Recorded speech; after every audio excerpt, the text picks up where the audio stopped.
Danny, we talk a lot in this course about disruptions and how the actions that the strategies that the company carry out during disruptions could be more impactful for its performance than during stability, during the status quo.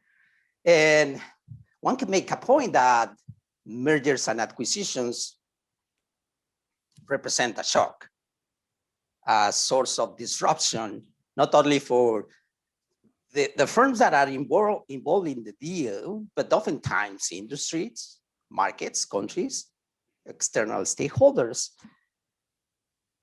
And thus, we have an expert on shock management with us. How about for your new job title, Danny?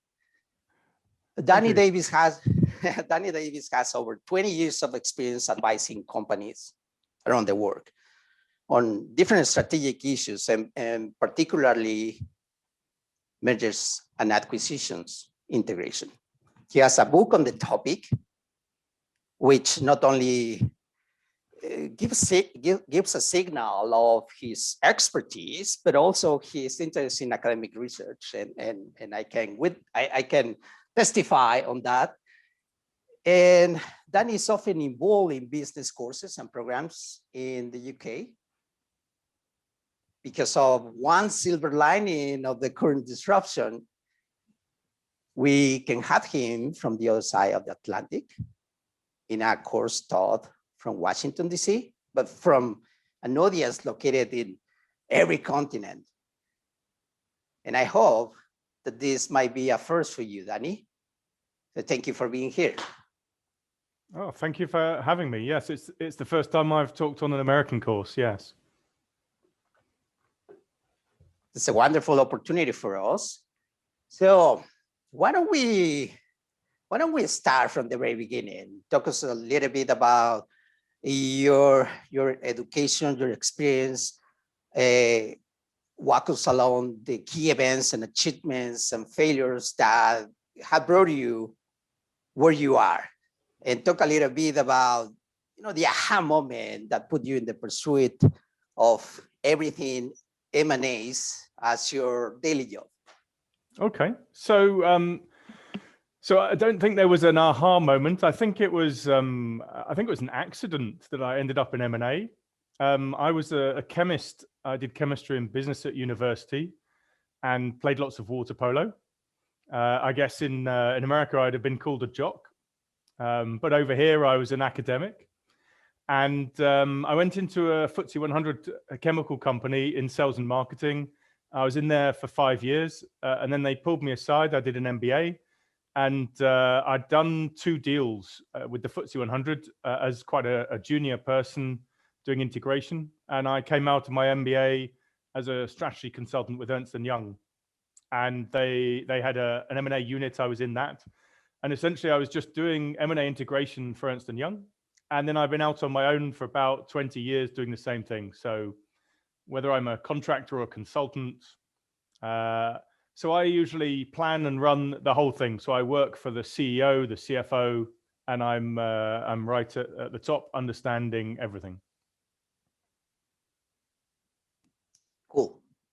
Okay, let's set the record straight, Danny. If you engage your company in an M&A, it is about 80% likely that you will fail. Given how prevalent these strategies are among entry modes, any entry mode, and how they have become something between 40% and 80% of all foreign direct investment deals, give or take, pretty much they explain foreign expansion, the performance of foreign expansion. So given this pervasiveness of M&As, why does learning not happen, or why efficiency is so elusive? So I don't know how to disagree with the 80% of deals fail to deliver value, seeing as my publisher told me I had to put it on my book as well. It sells. But I would suggest there's lots and lots of clever people doing M&A. So if you've got a company You understand the market, or you have a certain amount of money and you can invest. Maybe go to a different country. So if you're an American company, you can come to the UK, France, wherever you want in Europe. And so there are synergies to be had in buying other companies and get you into new markets where your products might not be. So we can license or we can buy. And certainly when you sit down and you understand the numbers, lots of acquisitions make sense. And I completely understand there's a few deals that get pushed through. And clearly when you sit down and have a good old look at them, people shouldn't have done them. And I think that's pretty obvious at the time. But some CEOs feel forced into it. But I would suggest, and this is anecdotal, that all the deals that I've worked on, they've had a good solid strategy, a good reason why you'd want to buy. You can see that there's lots of money to be made in making the acquisition, and then you buy it at a decent price, or you step away, and then you integrate it and you run it. And so I would suggest there's many companies out there doing lots of good acquisitions that don't fall into the research that goes around that 80% figure. I would suggest there's people making many millions of dollars profit from doing M&A all over the world, and that's why it's so prevalent and carries on.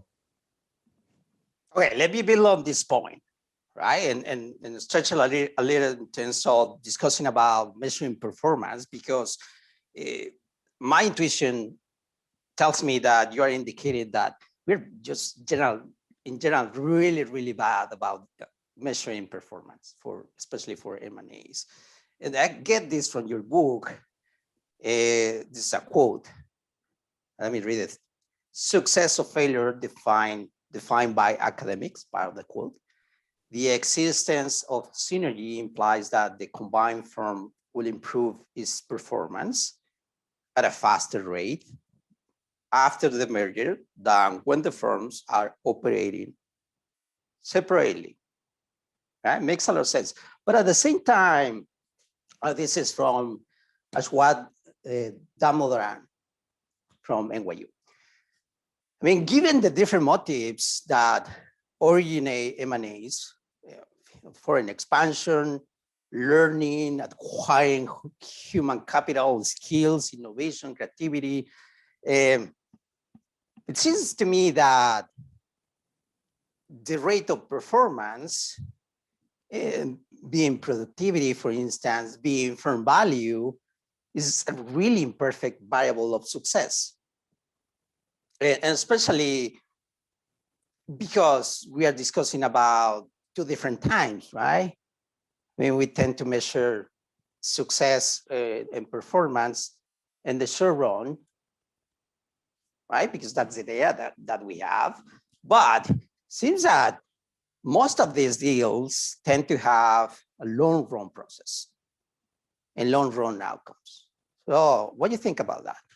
We're really bad in measuring.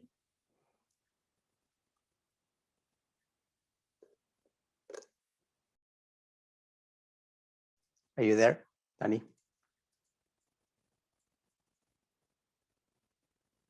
I don't see him in my list this morning. I think he got dropped from the class somehow. Oh, I think he's back. Sorry about that. Danny? It's clearly something wrong with my end. Okay, so I was, just to summarize what I was trying to say, and then this was completely fueled by your comment about measuring performance. And we're really bad in measuring performance, and that explains this set of figures about what deals fail, what deals don't fail, what deals are successful, because we're talking about two different times.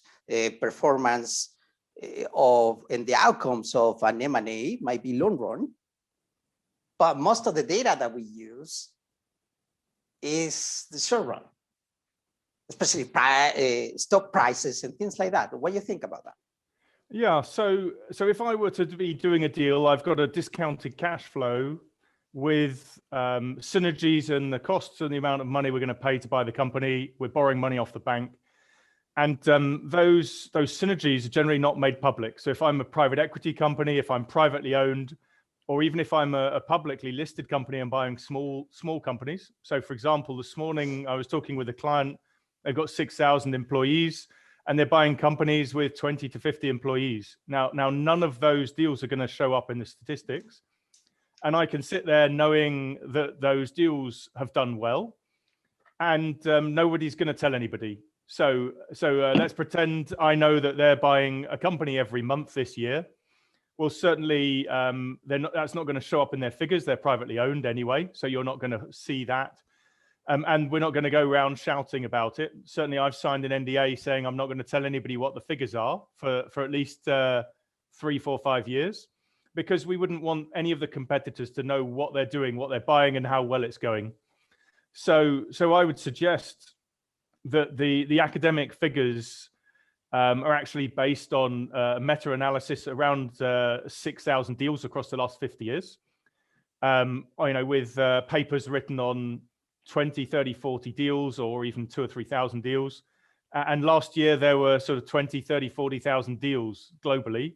And so over a period of 20, 30 years where there might have been 2 million deals, academically, we've looked at 6,000 deals.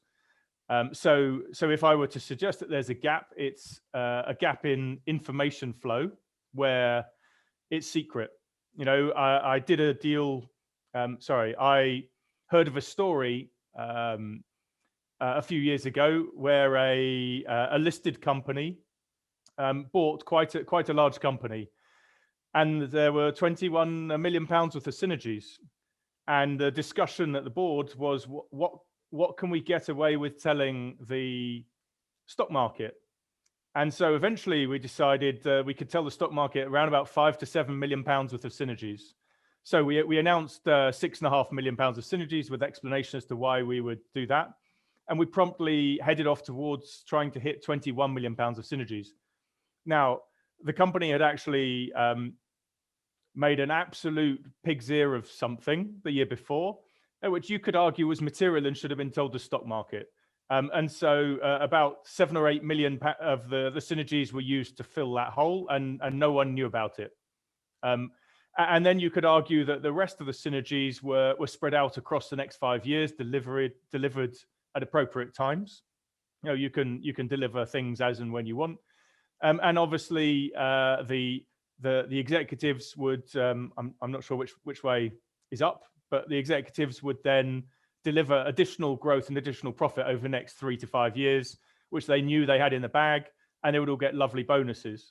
Now, I'm not suggesting that there's many deals like that where we dramatically over deliver what we've told the stock market, but in that instance, you could consider that a success. Now, did they hit 20? I don't know. I was there for 6-9 months post deal, and it went on for 2 or 3 years. They might have hit 18. Would you consider it a failure if they hit 18 million synergies when they knew or thought they could hit 21? Well, the stock market knew 6.5. The stock market was hit. There's all sorts of discussions around what success and failure is in a deal. So I think there's lots of definitions as to what you think is successful. Building again on this set of ideas, when you talk about the level of asymmetric information, right? That you suggest that moral hazard could be a big issue and adverse selection, but there's also an argument that you are indicating that there's a self-selection bias that will indicate that many of these companies that are engaged in a deal, either acquiring someone, but most of the time, I'm guessing, being acquired by other company, will have a bad performance. Will go through a process of loss, regardless of whether or not they were part of the deal. What is your take about that? You feel that there's a correlation between bad performance and being part of, an M&A? So I have to admit, I don't know enough to really feel like I'm answering the question properly. So the assumption is that companies that do M&A don't do as well as companies that don't do M&A. Obviously, I'm very biased. I think M&A is brilliant. It's what I do for a living, and so I'm not sure I can give an impartial answer. Certainly, I know a couple of companies. I'm thinking 10, 15 years ago again, not wanting to talk about things that are very recent and you might figure out. There was a large UK company, FTSE 100, and they had lots of large contracts, outsourced contracts, 5, 10, 15-year outsourced contracts. They were coming to the end of it. And so although they had their graph and they were talking in the stock market about increasing, they knew that their contracts were coming to an end. And so that they would actually sort of, instead of carrying to go up, they would tail off.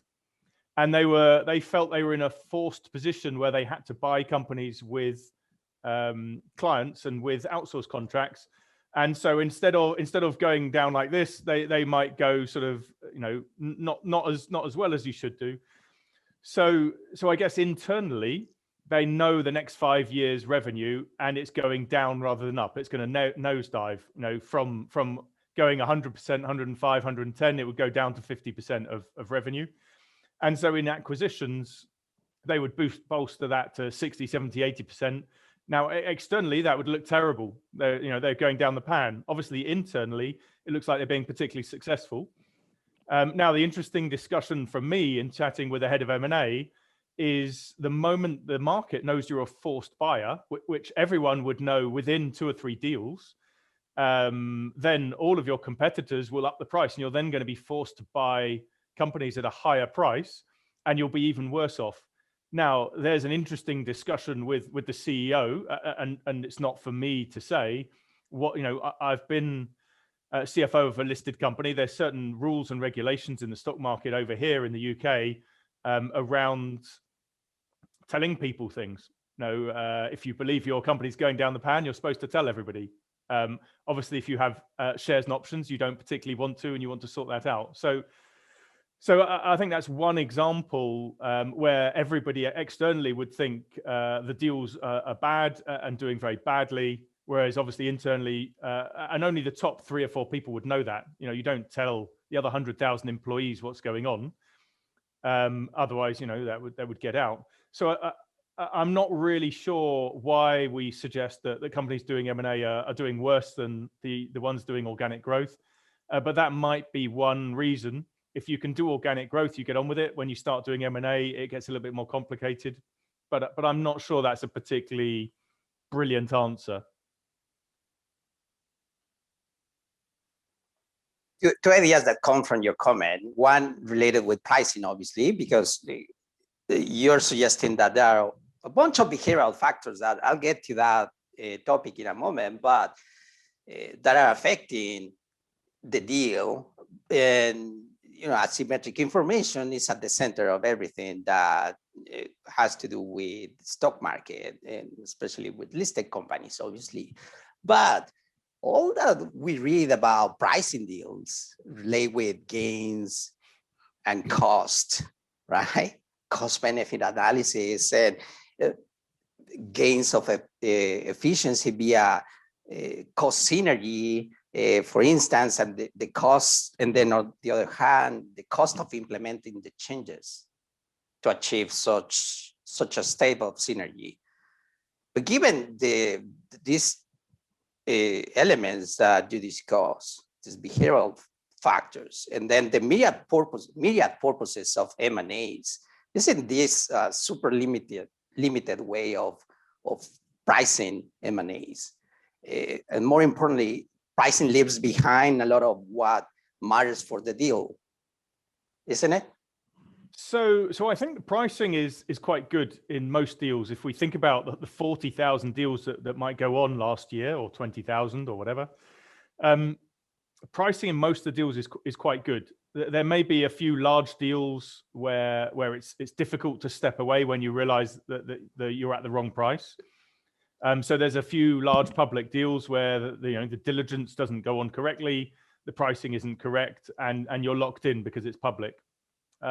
But I think the majority of the deals, you can see the synergies. You can see where you're going to benefit and the cost it's going to, how much it's going to cost to deliver those changes and benefits. I would suggest that there are some countries, and I don't want to seem, how can I put this? So different countries have different cultures in how positive they are about future sales. And certainly I've worked for some American companies buying in Europe, and different people, you have different finance people within the companies estimating what future growth is going to be. Now, we draw up a discounted cash flow and we estimate the purchase price based on our estimates of future growth. And certainly, if we have some bankers, and I don't want to be rude to bankers, I love bankers. If we have JP Morgan assisting on our deal, or anybody else, a banker will only be paid if the deal happens. So they might be incentivized to guess high on synergies and therefore have a higher purchase price, and the deal is more likely to happen. So if we pretend there's £100 of synergies or $100 of synergies in a deal, as a manager will try and guess $99 of synergies because they have to deliver it. They always underguess, just like I will. I have to deliver the integration. I have to deliver the restructuring. I deliver all the synergies and I wave the flag. We've done it. Aren't we brilliant? So we always try and underguess slightly. And certain people will always overguess slightly. And there's all sorts of reasons, not just bankers. There's all sorts of reasons why heads of M&A would try and overguess. I've seen people fired because they didn't do any deals. There's a lot of pressure on certain people to do deals. And it's very difficult to guess future sales. So in large deals, sometimes there's a bit of cost cutting. And so we can be quite accurate on how we're going to do that. When we come to the medium and small size deals, we're based on future earnings and growth. And some companies will guess 100, 200% growth. Some companies will guess 300 or 400% growth. That leads to a massive difference in pricing. And then obviously delivery. You need to be able to deliver. So certain large organizations struggle to deliver the growth when they buy smaller companies. They slot them in and it doesn't slot in well into their company. And so we can discuss the purchase price and the synergies estimation, and then we can discuss me delivering it and how well we all do at delivering the integration. And hands up, there's lots of companies out there that are very poor at delivering the integration and delivering the synergies. Okay, I'm glad that you mentioned JP Morgan and bankers, because once I was one, and actually went through the acquisition of Chase. And obviously I didn't become an expert on acquisitions, but I was exposed to the different elements affecting the efficiency of the integration process, especially, right? And what is interesting is that we tend to underestimate the role of these effects, because most of the time we talk about the rational element of the process. We talk about data, we talk about the discovering efficiency, and based on efficiency, making decisions. But remember when we were in the process of choosing operations, you have two entities that have different styles, have different methods, and have different social norms inside the organization.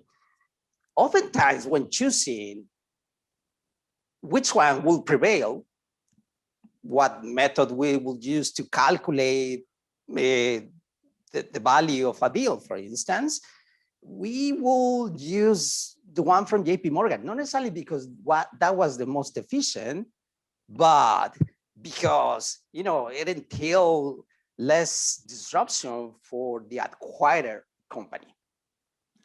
Yeah. So a bunch of things that affected eventually the efficiency and what you call the synergies.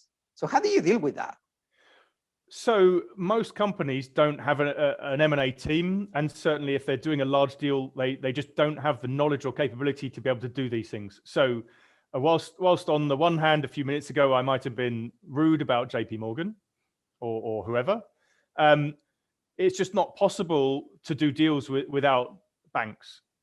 You need, on large deals, you're going to need banks, you need big consultancies, lots of experts to bring in knowledge. You wouldn't want to fly an aeroplane with a blank bit of paper, having never trained on how to fly an airplane. You've got a manual and you do lots of training. And so you need to bring in experts. And then obviously you were talking about the people side of how you think about the culture and the different ways of treating people. And so certainly when I do deals, pre-deal, we think about how many people we're going to remove. And on smaller deals, we're not really removing anybody. It's about growth. In larger deals, we're towards the middle or the end of the life cycle in an industry. In the big pharma companies, they're doing that. You've got the big deals where there's lots of cost cutting. And so somebody, whether that be the head of M&A, the CFO, or some external people, have come up with some synergies. We're going to remove 5, 10, 20% of the people, whatever it might be. I've in fact done a couple of turnaround deals where we bought zombie companies, which is very pertinent to recessions. I've been through 2 recessions, and we get companies that are just about ticking through. You started a little while ago talking about crisis situations. So during crisis situations, there's a whole slew of companies that don't do particularly well, and we can buy them. And certainly, if a company is doing very badly and we buy them, then we might want to remove more people and integrate more fully. And so that's a decision really for the top 2 or 3 people. The CEO guides what we should do and says, right, remove this many people. So we then do plan all of the people side of it, how we're going to ramp through the organization and choose people. And we plan the culture and the communications that go around that. Now, there are obviously interesting discussions based on different companies want to act differently. And so will give me different guidance on what is important and what's not important. And different sectors also act differently. I've run across about 15 different sectors, and certainly different sectors treat people differently. And so whilst I'll sit down with a standard way of thinking and go, right, let's talk about the people, how they feel, how they're going to work through the integration. What are we going to be doing? We're going to be changing their systems. They're not going to like training on new systems. That's going to be annoying. They're going to feel, hard done by. We're going to potentially change bonuses and contracts and restructure. And so different industries take a different views on how hard or soft to push various different things. And some industries, when you do deals in those particular industries, it's more about the profit than the people. And so, that's I'm guided by my client on that. It's interesting that you mentioned that. It's interesting that you mentioned that recessions can explain the frequency of M&As, and I'm guessing also the use of different entry modes, for instance. One can argue that then you are going to see in the following years an increase in your number of customers. But on the other hand, there's something that is really interesting that is going on here, because you reflected on the idea that there's only a few companies that seek out professional help in processes, but we're talking about big companies that oftentimes when engaged in this type of deals fail. And given that defection, moral hazard, uncertainty are ubiquitous in this type of deals, one should imagine that these companies will more frequently than not seek out help, professional help, experts like you. But on the other hand, we talk about this process where they oftentimes they go solo. How can you make sense of these 2 facts?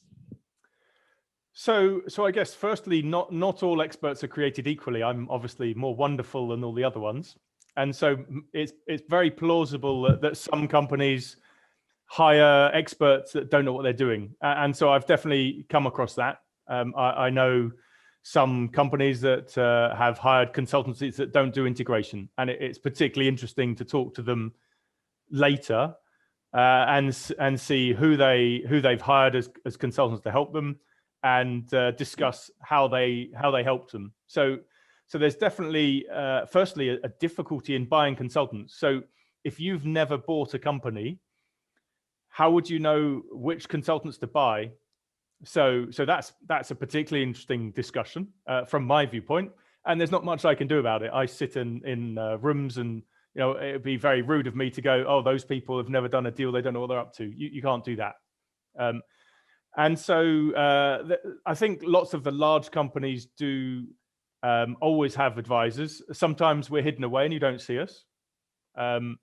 But it is an interesting discussion as to whether all these deals are going well, going badly, and what happens. And yes, you were talking about recessions. So we do get different types of deals during recessions. So I mentioned zombie companies.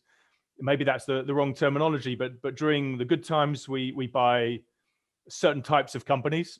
For technology, for people, there's all sorts of reasons, all sorts of strategies. And during the big recessions, whatever tips them into crisis, this time it's COVID. But we get these things cropping up quite regularly. And so we move into a different type of M&A. Certain companies don't have any money, so they can't do any M&A. Certain companies do have cash piles. Industries want to restructure because they've got too much cost in them.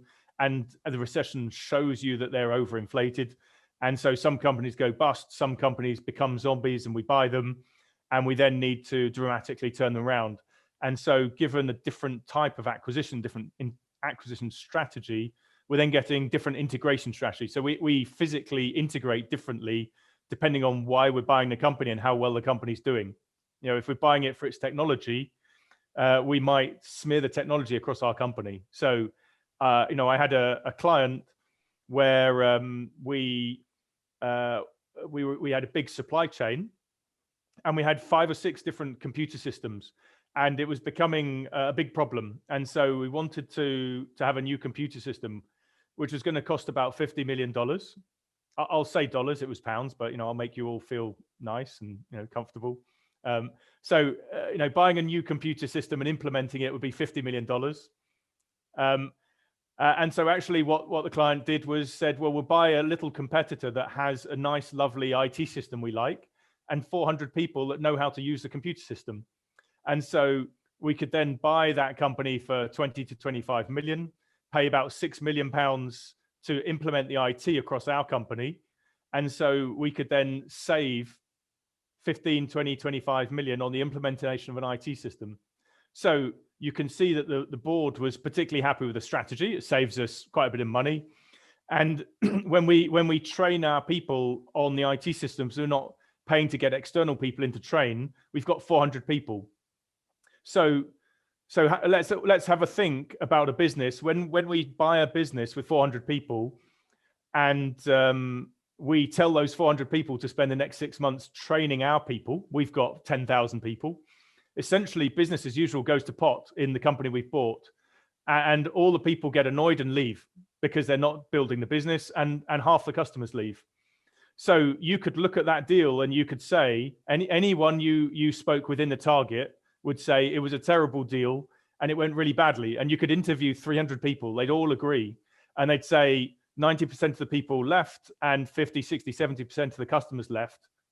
And had any of those things been important to us, there would have been budget put in place and projects put in place to keep the people and keep some of the customers. But we did analysis straight away on the customer base and knew which customers we wanted to keep, and we focused in on put money in place and people in place and account managers to keep those customers. And the deal was a resounding success at board level in saving us lots of money, $20-30 million.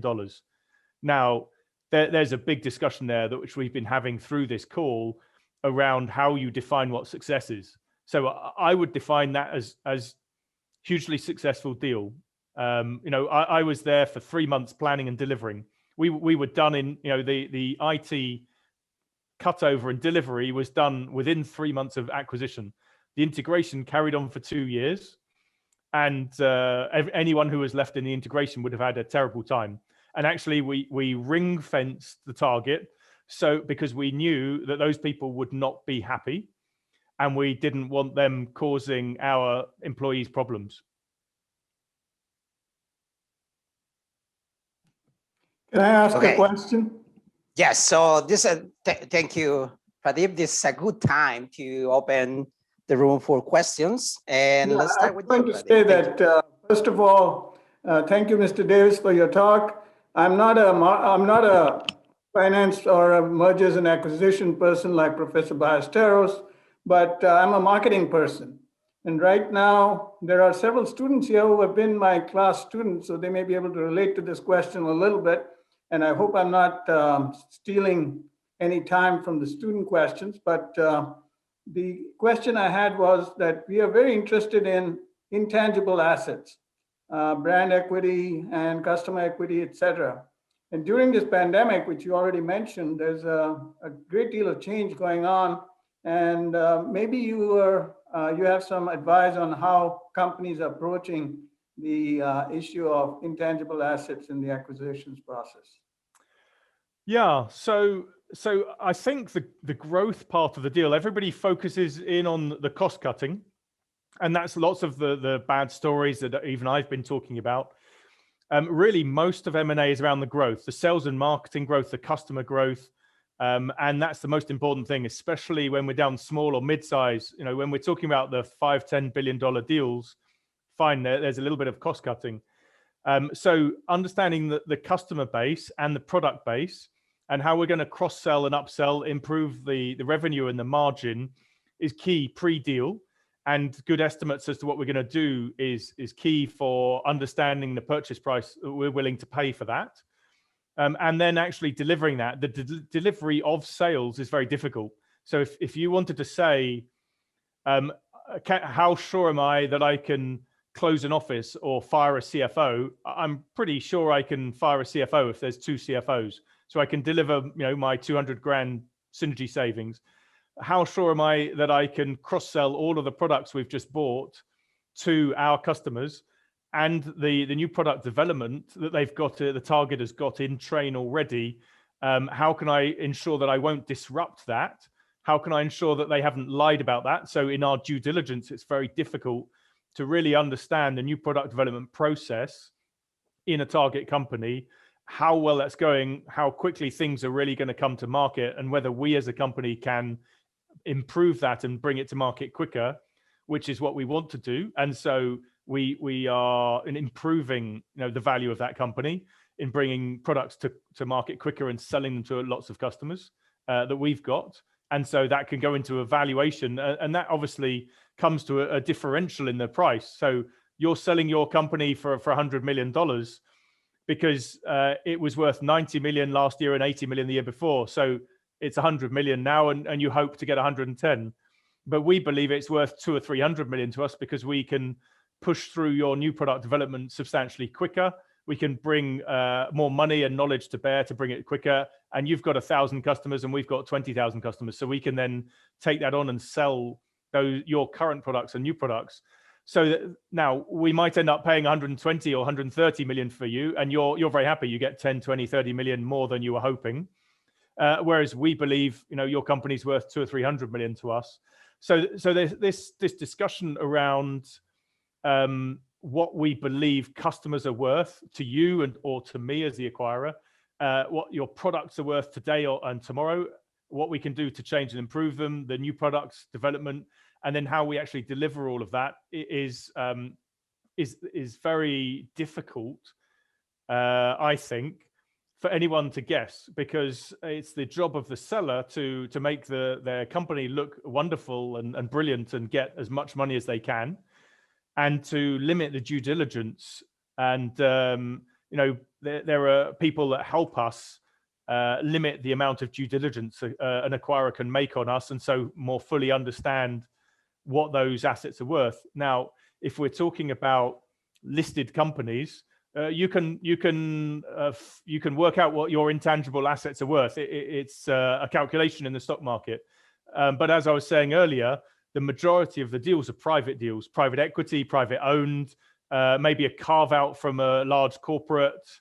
And so the understanding of what we're actually buying and what it's worth is I mean, I don't want to be rude. I know quite a few people that specialize in this. I've got some friends that specialize in assessing goodwill in this area pre-deal, and some other specialists that assess it post-deal. There's two sets of people. And when I talk to the guys that do it post-deal, they go, oh, we do it differently. You know, it's so specialized. There's two sets of us. So it's very, very specialist area. And from what I've seen, very, very difficult, because, you know, I have to deliver that. And so I wouldn't want to call it guesswork, because there are tremendous amounts of information gathered and then analyzed around what competitors are doing, what we believe the market's going to do, and so trying to value what that is. But the key is there's a differential between what the seller believes they can see their growth doing and what we as the acquirer can do to that growth, and therefore there's a differential between what the seller values it at and what we as acquirer value it at, and therefore because we're willing to pay part of that differential to the seller, we can then take the rest of the profit ourselves. And obviously some people get that wrong. Thank you, Danny. Okay, Thank let's you. open. Thank you, Professor Rao. Let's open the room for other questions.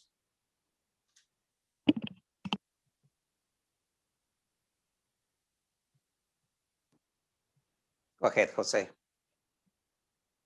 First of all, Mr. Davis, thank you for the talk. As somebody who's actually interested in mergers and acquisitions, but doesn't understand a lot about it, it's been very, very enlightening. So my question is a hypothetical question, in fact. Let's say I'm a big company and I want to expand to a major region.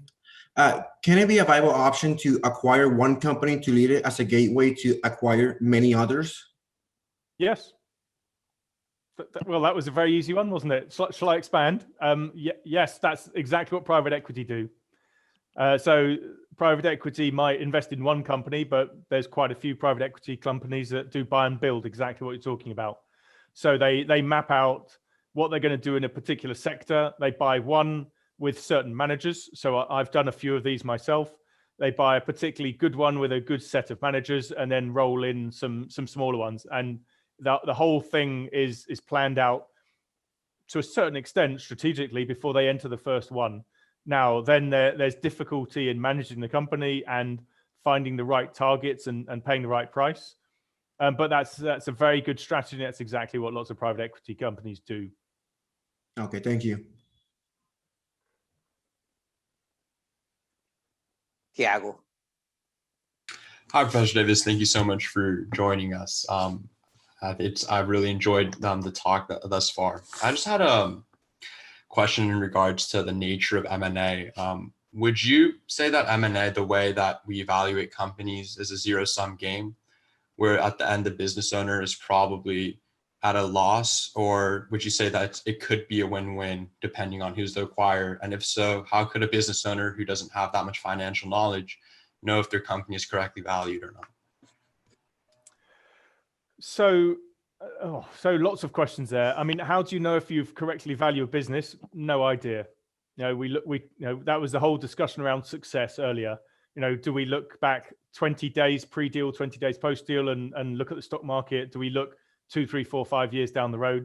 So companies that are doing lots of acquisitions believe they're pricing it correctly because they're continuing to do it. So they believe they're buying an asset for 100 million and turning it into 200 million substantially faster than they could do it through organic growth. So clearly, you know, most companies in the world believe they're doing acquisitions and doing them well. You do have examples where companies do one, don't think it's done particularly well, and then stop for quite a few years. And so sometimes, you know, I get taken on by a client and they go, we did a deal 5, 6, 7 years ago. We thought it went poorly, so we stopped. And we now believe that it's time for us to start again. There's some good ideas on the table, and let's learn how to do this properly. The discussion around a zero-sum game. So if you personally, you build a company from scratch and it's worth 10 million. Well, So let's look at all of the startups that are going on. There's lots of startups. They've been going 2, 4, 6 years, 5, 10, whatever. You might have 50, 100, 200, 300 people, and you might have a product that now works and a roadmap for the next 5 years of how they're going to grow. And they might have 10, 20, 30 customers, 100 customers. As a very large corporate, I can buy them and I can speed up their development by years, and I can take them out to customers, exactly as we were talking earlier. So your company might be worth $10 million. And I might pay $15 million for it. And you go, whoopee, and you go and play golf. So now I believe that company is going to be worth 100 million to me in a couple of years. I only need to spend $20 million to get it going and bring all my people in. And so in spending $35 million, I got a $100 million company. So I don't know how you would define your zero-sum game. In that instance, both there's win-win. Everybody wins and everyone does well. Now it depends on the game. There are lots of people playing a game that would look at it slightly differently. Obviously, it's the job of the acquirer to, instead of paying you $15 million, to try and pay you $8 million.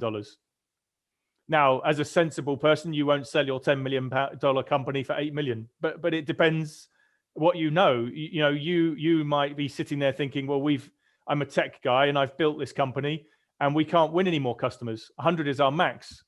And I've done my little J curve, and the rest of the next 5 years is absolute, I nearly said a rude word, absolute rubbish. And so although you go, my company is worth 5, 10, 20, 50, we all know that's not necessarily the case for the majority of companies. I've worked in a company where I've explained to stock market, oh, we've got a J curve, aren't we going to do well? Now, obviously, in the company where I was CFO and we were listed, we did have a J curve and we were amazing. But that's not the case for everybody. And so you as a seller might value your company at 10, believing it's not going to be worth 10 in a few years. And you're at the right point in the story where you can sell it for 10, and I negotiate you down to 9, and you're still quite happy. You don't, there's no forced sellers. You don't have to sell. So I guess it depends where you sit in the game, which game you're in, and how it works. But most of the deals I've seen, there's clever people doing clever things, and realistically, most people are making money. Tiago.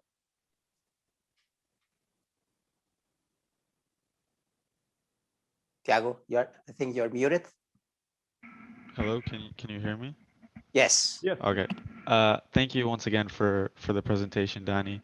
So my question has to do with like tech companies buying out or acquiring small tech companies just to sort of like remove competition rather than like develop and grow them. So what is the thought process behind that, and how is that analyzed compared to someone who just wants to develop a smaller company? So I think there's a couple of discussions here. I think the discussion of I'm going to take out a small competitor is oversimplistic.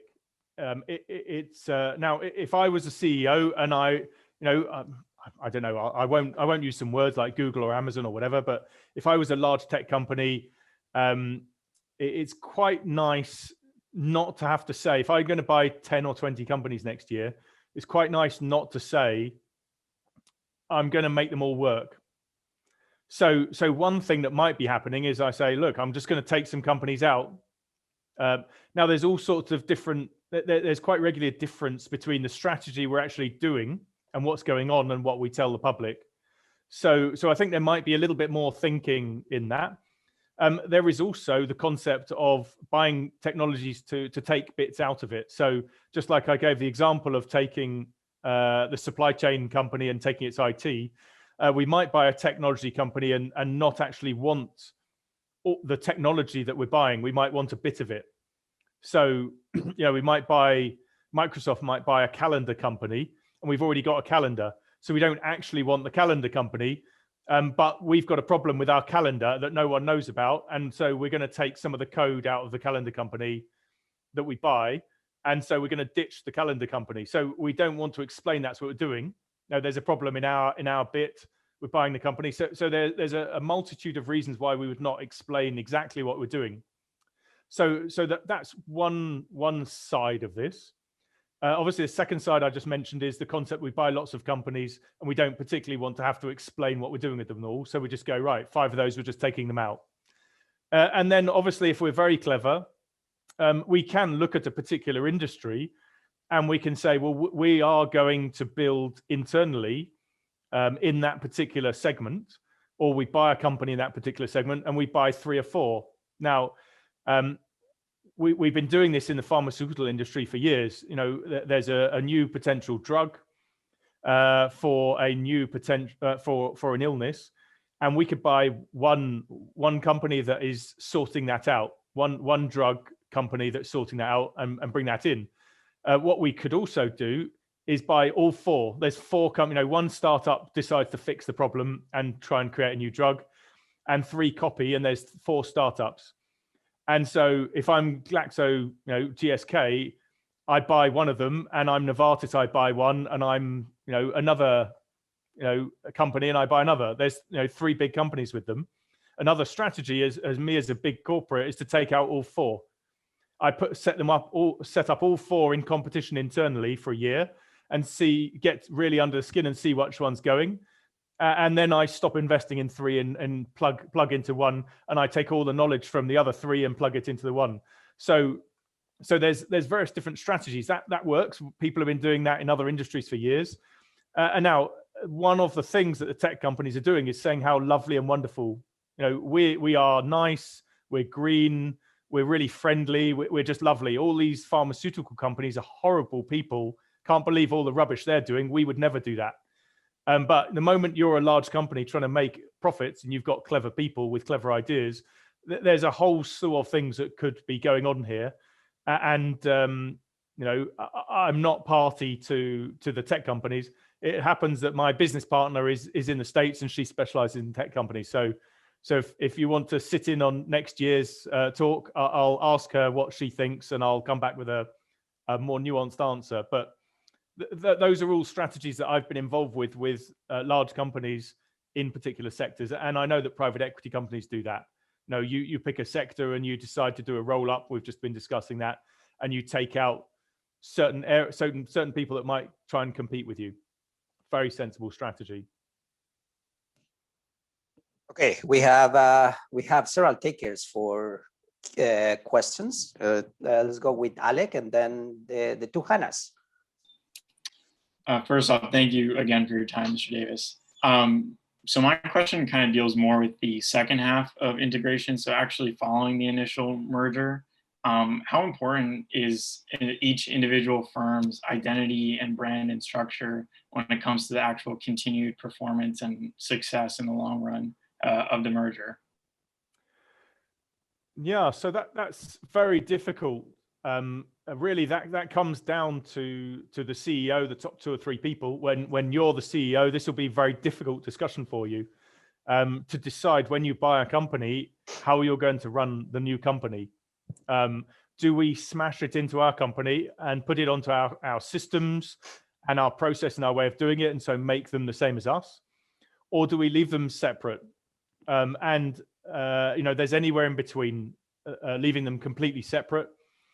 So we've got conglomerates like GE that might leave them separate and then smear money and knowledge over them and help them through to some of the tech companies that need to integrate fully to do that. And so I've actually just been on a deal the end of last year where the CEO decided that we bought a company with 400 people across 12 sites. And the decision was they would move on to our systems and our process day one. So we actually walked through the door with new computers for everyone. Here's your new computer with all of our systems and our way of doing it. And we're going to spend, we put 100 people on the ground and we spent the first 2 weeks training everybody. We supported them through that. Now that's very unusual. So what's my opinion on what's the right thing to do? I think it's on a case-by-case basis. You need to look at your company, decide how you want to run it over the next few years. I'll call that integration strategy. You need to look at what you've done in the past and what a competitor's doing. We also need to think of how we're going to deliver that. So obviously I know how we're going to deliver that, and some companies just aren't capable of delivering.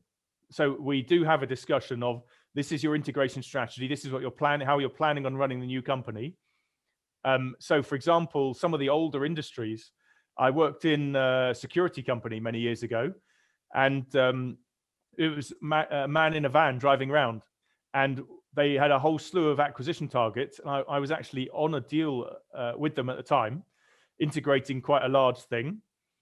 And they were looking at new acquisition targets, and they said, could you just give us your viewpoint on these 10 targets we're looking at?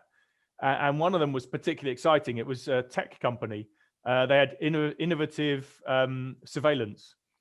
And so that would go very, very well with what they did. And I said, this is a really interesting deal.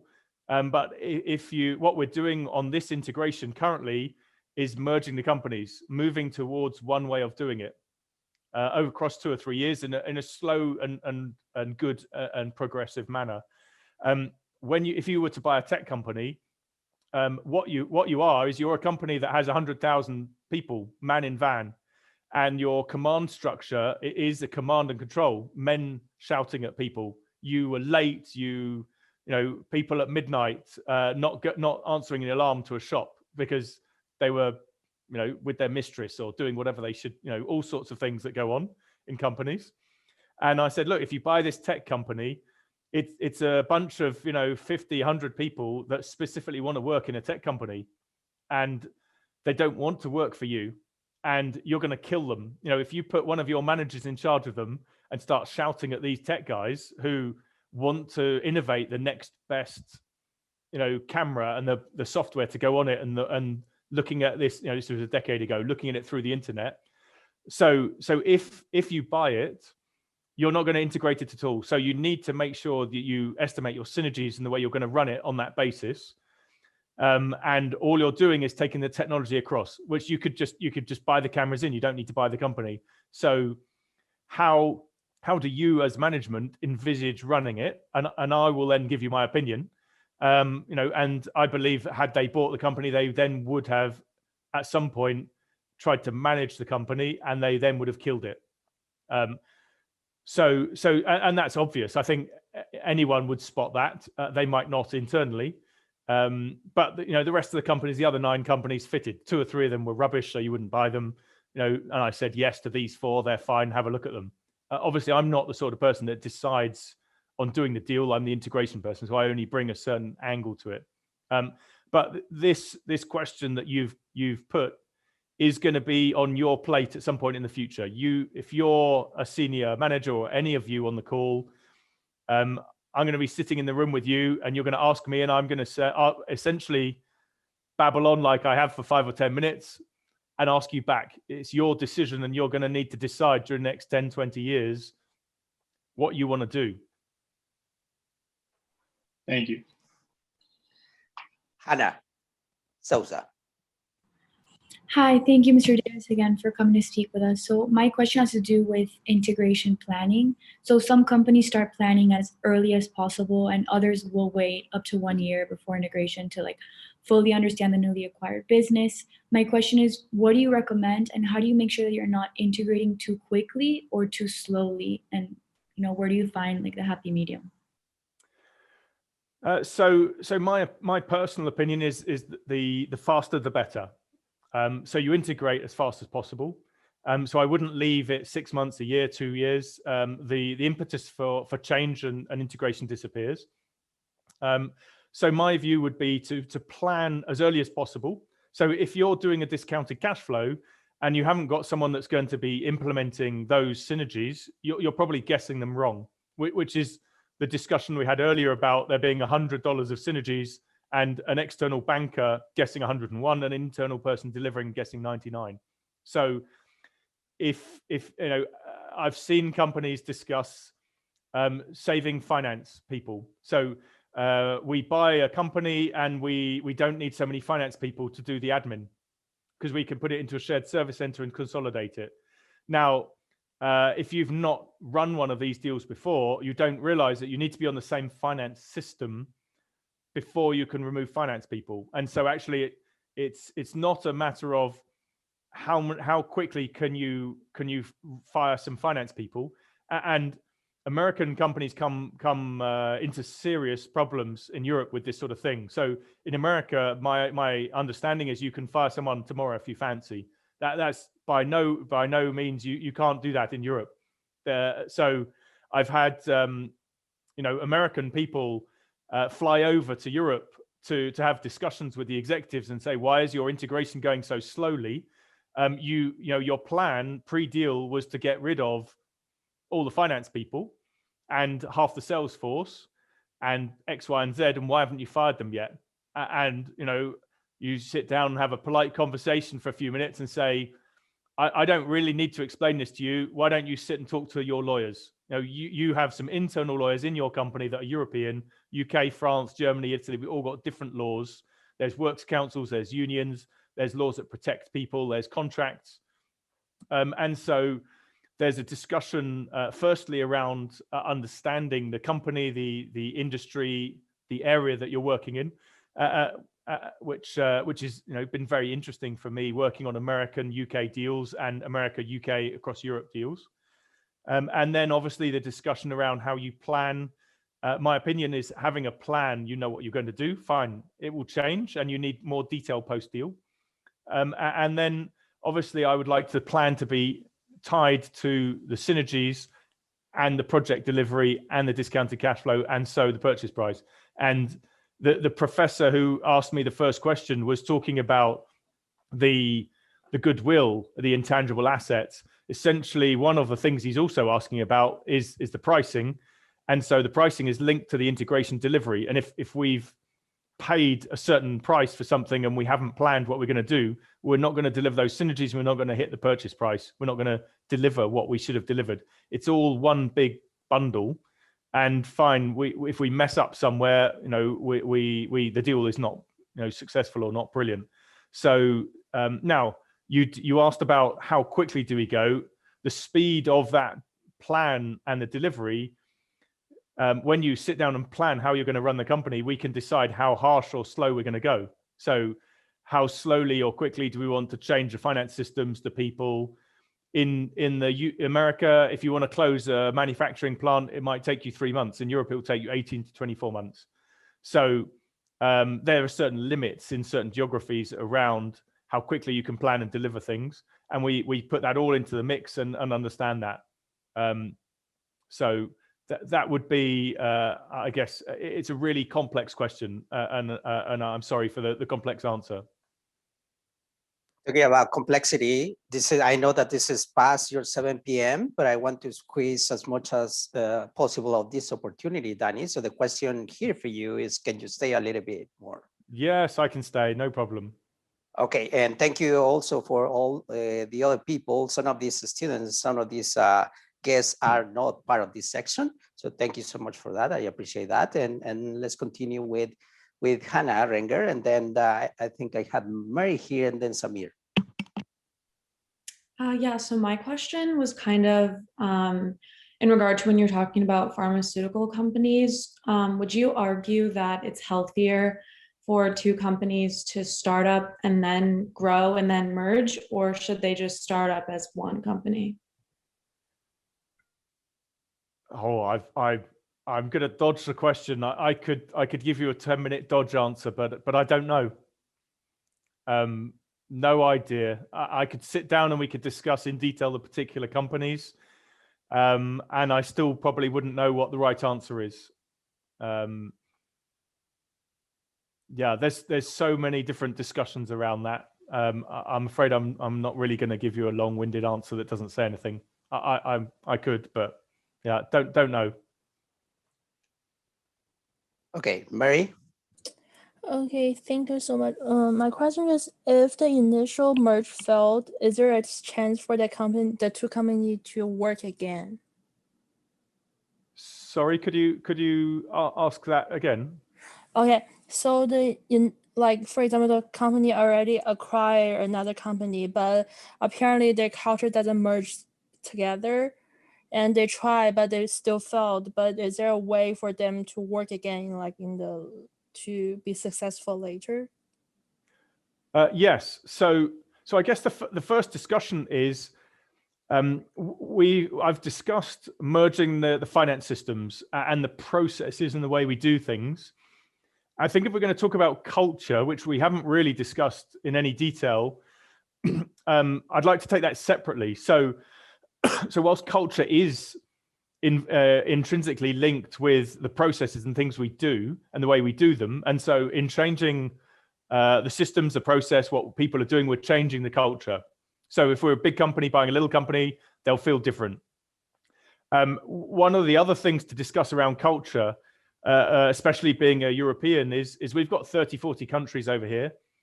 And as an English person, as an English man, I would not want to buy a French company and say, I'm going to turn all of the French people into English people.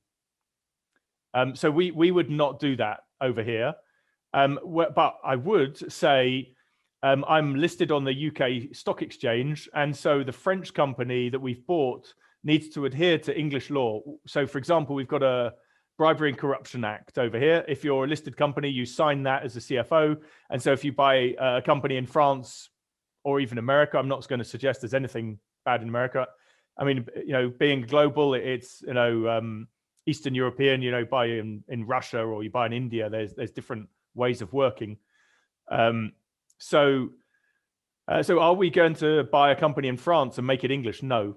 So I think what we're going to need to discuss all the different things around culture, which I'm really happy to have a 6 or 7 hour discussion around this. And we do discuss this during deals at length with regard to what we're going to change and what we're not, how fast we're going to do that, and how people are going to feel. Now, your question, once we've had a good 5, 10, 15 hour discussion around the culture there and really got into the detail, your question is, once we've bought a company and we've messed up the culture, can we fix it? So yes, we can. It depends what we've done to them and how badly we've done it to them. And sometimes we just sell the company. Now, what I'd also like to add into the mix, when I was discussing the tech companies with the gentleman with the lovely orange hoodie, which I really like, and reminds me of the days that I used to wear a hoodie, I tried to suggest that actually reality is substantially more complex than the question. So what I'd like to suggest here with culture is actually in reality, if let's pretend, Tiggy, that you're the CEO of a company and you buy another company and the deal goes badly. Really, you should be fired. You're a useless CEO and you should be fired. Any investors would say you've wasted our money. Now, you might have messed up the deal in buying the wrong company, in having the wrong M&A strategy, in having the wrong integration strategy. You might have had a poor discounted cash flow and bought at the wrong price. You might have integrated incorrectly. You might be running your company badly, or you might run the target badly. Now, any of those things might happen. And so you should be fired. So here's my advice. What you should do is you should say, well, we bought that company and there was a difference in culture. They were just different. We were unlucky. There's no accounting for culture. And so we've learned from that. And we'll take a breath and we'll have a think. We'll learn and improve. And next time we go to buy, which might be a little while, we will get some experts in to talk about culture and we'll understand it a bit better. Now, if you come up with the hot air answer of it's culture, you won't be fired. So my advice to you as a CEO is to start talking about culture as soon as someone can prove that you've done something wrong, and see if you could get away with not being fired. Realistically, if you do a deal or two that are large enough and bad, and not just you should be fired, the whole executive team gets fired. Now, we pretend as senior executives that we're not firing everybody, but I've actually physically done that. Get rid of this person, wait 6 months, get rid of that person. I lay down the plans for removing entire management teams when they've done something like this that's wrong. And you lay down the comms so that people don't realize what's going on. But the executives that are being fired know exactly what's going on. and it happens quite regularly.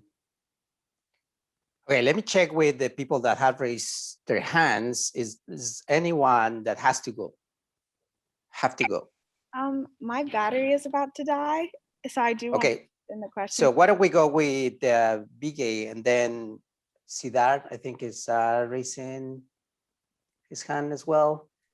And then, sorry about the order, Samir, Tiki, and others, and Logan. So can I go first? Yeah, okay. Thank you so much for coming. I know you've heard it, but we're all very appreciative of you stopping by today. My question was sort of bigger picture. I'm thinking like, do you know of any laws or any restrictions that might like limit the amount of mergers and acquisitions that someone can buy, just like to avoid monopolies or to increase competition? Because I know there are certain administrations that can limit whether or not someone can pursue an M&A. So I was just wondering if you either know of any laws, or maybe not in the UK, but in other countries. Yes. So the first thing that limits you on your M&A is money. You can only buy something for £1 billion if someone will give you £1 billion. So it depends on how healthy your company is and if you can explain the deal is going to be successful. So that's a big limiting factor. And then, yes, I've worked on a number of deals that have gone through the Competition Commission, the Monopolies and Mergers Commission, the European Competition Commission.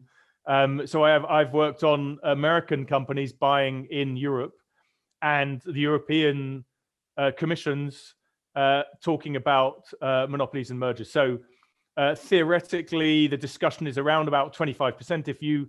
If we believe you will have more than 25% of market share post-deal, then you would be considered a monopoly. And so what the law in Europe says, you're supposed to volunteer information and go to the government body and tell them, competitors might suggest that we are a monopoly after we've purchased this company, and we would now like to explain to you why we're not a monopoly. You then get into intricate details and discussions around defining the market. So, do you run the internet? Do you sell pens? So let's pretend you're a pen company and you buy another pen company. You've got 60% of the market, and you buy a pen company with 20% of the market. You clearly have 80% of the market. Well, but it's not pens. We're a company that you can use for writing, and so we compete with pencil companies and crayon companies, and we now compete with computer companies. No one really uses a pen anymore. So actually, we're a dying company because no one uses pens anymore, and we're not 80% of a pen market. We're 0.0001% of people having information on paper. So I'd have to admit a very large percentage of my deals, because I've worked with quite large companies. I've been through quite a lot of these. Here's a challenge for you. Thank you, Bigay. Here's a challenge for you, Danny. My next section starts at 2020. So that's the ultimate deadline that we have. So the challenge for you is to take these 6 solid questions and in that amount of time. Let's see if we can do it. Samir. Oh, sorry, Siddharth has to go, right? Go for it. First, thank you so much, Mr. Davis, for coming in today. My question was specifically around the Bayer-Monsanto merger that happened in 2016.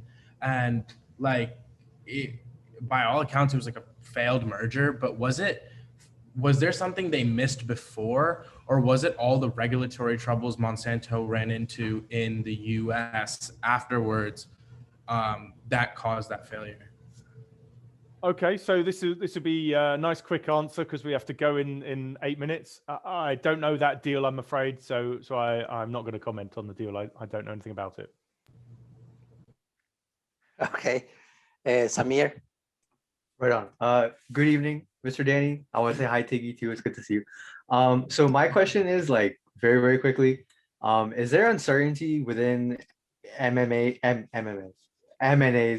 about government regulations or government crackdown on the volume of M&As? And if so, how is that affecting deal volume or the deal making process? So I think that everybody understands the rules and regulations and laws in any particular jurisdiction.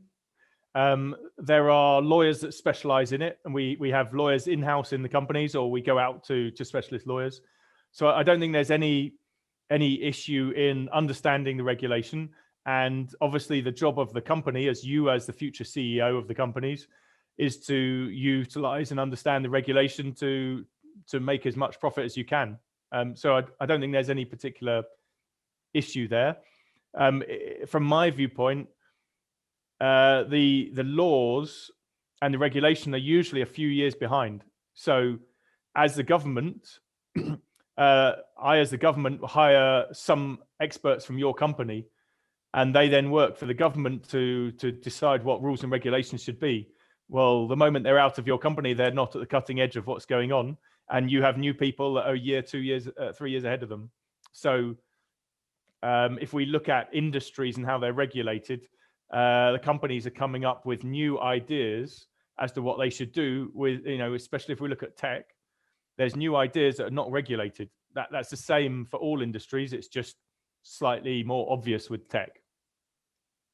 So I don't think it's a particular issue. I think that the more interesting discussion is as a person, an individual, do you believe your government is regulating enough? So if you look at tech and data protection, here in Europe, our data protection laws are substantially harsher, more hard on companies than you have in the States. And so your discussion as an individual would be, what should our regulation be in the States around data protection, the tech companies, and how this works? And you've had all those discussions with China and all that sort of stuff. So there's all sorts of interesting discussions around that. But I don't think companies are having any issues or problems with any of this at all. Tigi? Hi. Hi, Mr. Davis. Thank you for joining us. So I feel like you were kind of reading my mind. My question was, what questions should a CEO be asking themselves before going into a merger? What questions, I guess, should they be asking about the M&A consultants that they hire if they don't have an in-house team? So I don't know if that was clear. Yeah, that's clear. So CEOs don't have any problems at all in figuring out what they want to buy. So when you're a CEO in 5 or 10 years, there'll be no issues at all. You'll know your customers, you'll know your suppliers, you'll know your market, and you'll have all sorts of clever people working for you. And when you say, I want to buy some stuff, you'll have all sorts of ideas, and then you go and find some companies to buy. There are specialists that help you look for companies. You can look internally. I've helped a few companies set up internal programs where they use internal people to look for companies. And how do you hire consultants? Well, that's easy. Just hire me and I'll tell you which ones to hire. No problem at all. I'll be here in 20 years or 10 years when you're in charge. Just give me a call. I'll sort you out. Perfect. Thank you. Like that. Logan, and we finish with this. Yeah, thanks again. I just wanted to ask, you've kind of highlighted the role of that, the major role that lawyers play in a lot of the decision making for what you guys are doing. I was just curious what whether it's specifically the outside counsel or if you've mainly only interacted with the in-house counsel, what is it that you're really looking for? Like what makes a good M&A lawyer in the ones that you've interacted with? So I've interacted with internal and external. Lawyers don't dictate the strategy or what we're doing. They're one of the many players in the game. There's bankers, there's consultants like me, there's internal people. So I wouldn't necessarily say lawyers are important in any way. They're one of the sets of people you need to be able to do deals. And they don't govern strategy. What you do is you're seeing what laws are in place and how do we understand them and what we need to do.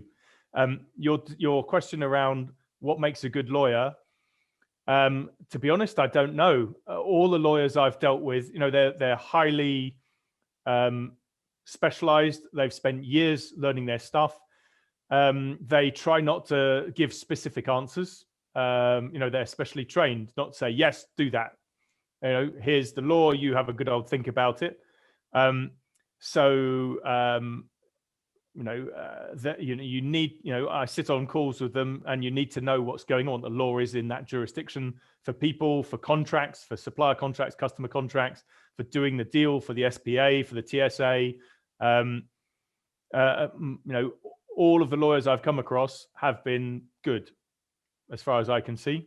And obviously, the caveat I said there, where they try not to give you an answer, it's very easy to be good if you never tell somebody what the answer is.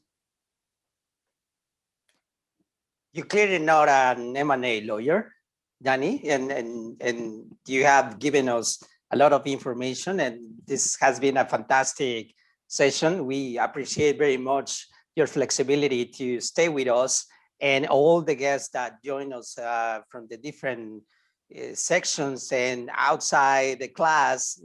Thank you so much for that. Danny Davis, it has been a pleasure. And for the record, Danny is going to judge some of the presentations, student presentations, by the end of the course. So it will be delightful to have you again, Danny. And thank you again. Thank you for having me. Thank you Bye. so much. Have a good night. Bye. Thank you. Thank you very much.